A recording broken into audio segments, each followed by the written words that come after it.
Assalamualaikum warahmatullahi wabarakatuh. Saya Lia Rahmawati, mahasiswi dari Bimbingan Penyuluhan Islam semester 6 IAIN Ponorogo. Di sini saya akan menjelaskan strategi dan cara-cara penyuluhan spiritual. Di sini saya akan memenuhi tugas UAS dari mata kuliah konseling spiritual.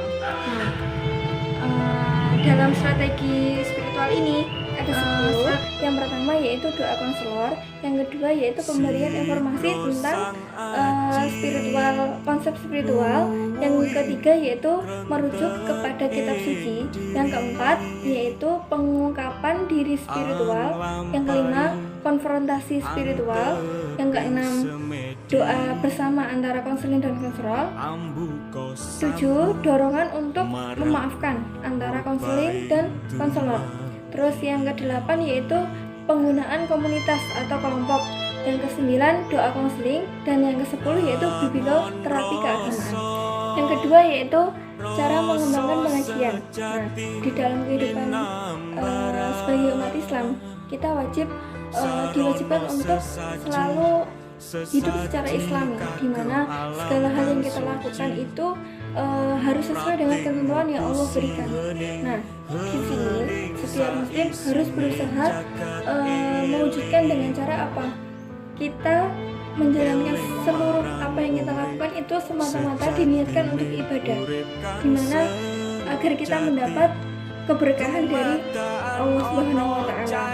Nah, syariat Islam ini mengatur seluruh pola perilaku dalam kehidupan manusia dan seluruh aspek kehidupan manusia, baik akidahnya, akhlaknya, ibadahnya, syariatnya.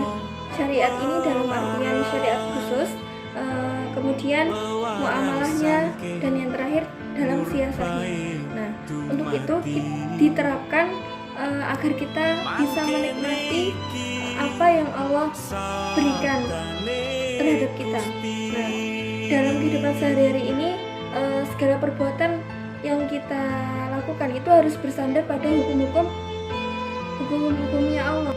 Untuk itu di mana kita harus menerapkannya syariat Islam itu agar kita mendapat rahmat tersebut dalam kehidupan sehari-hari, dengan cara apapun yang kita lakukan, perbuatan yang kita lakukan itu harus bersandar pada hukum-hukum Allah.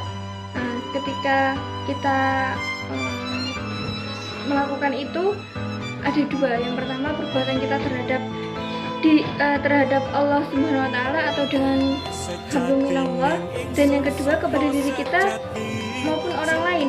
Itu kita harus bisa mengimbangi antara keduanya, hablumillah, dengan cara kita saling menyayangi antara satu sama lain, karena kita sebagai manusia tidak bisa hidup sendiri, karena kita diciptakan untuk saling melengkapi antara satu sama lain. Kita harus saling membantu antara satu sama lain, jadi kita nggak boleh egois terhadap diri kita sendiri.